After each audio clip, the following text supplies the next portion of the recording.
Melissa Lemon here. Welcome to my video about Daniel chapter 2 and beyond. So this is the dream that Nebuchadnezzar has that he can't remember, that he wants somebody to interpret. And Daniel takes on the challenge. He asks God to give him the dream and the interpretation of the dream, and then he takes it to the king. And the cool thing about Daniel, one of the cool things about Daniel is that his dreams are so symbolic. So oftentimes the scriptures are very literal in their meanings, or perhaps they're both literal and symbolic. And I think Daniel probably has a little bit of that. But I believe his dreams are more symbolic than we realize. And I believe the meaning of Daniel's dreams are different than a lot of people have taught and believed over the decades and centuries.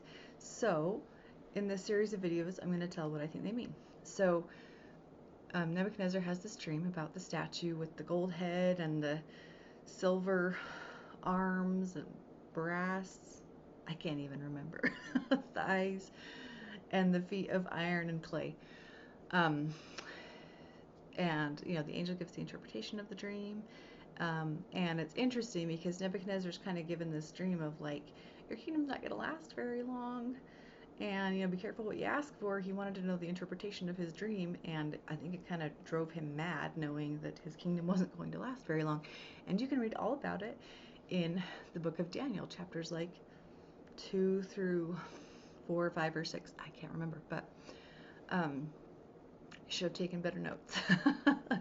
Kind of going off of memory here. So as you read the book of Daniel, you learn how this dream unfolds for Nebuchadnezzar. His kingdom comes to an end. He has a really tragic end, and then it's followed up by Belshazzar, and then his kingdom doesn't last very long, and Darius comes into power, and then Cyrus at the end. And these other guys their kingdoms aren't talked about as much as Nebuchadnezzar, but it's so interesting that Daniel kind of lives through this succession of 4 kings, which is symbolic of the current political climate and what's going on in his own world. He actually works for all of these kings, but it's also symbolic of other things to come, other kingdoms to come in the future that Daniel sees in greater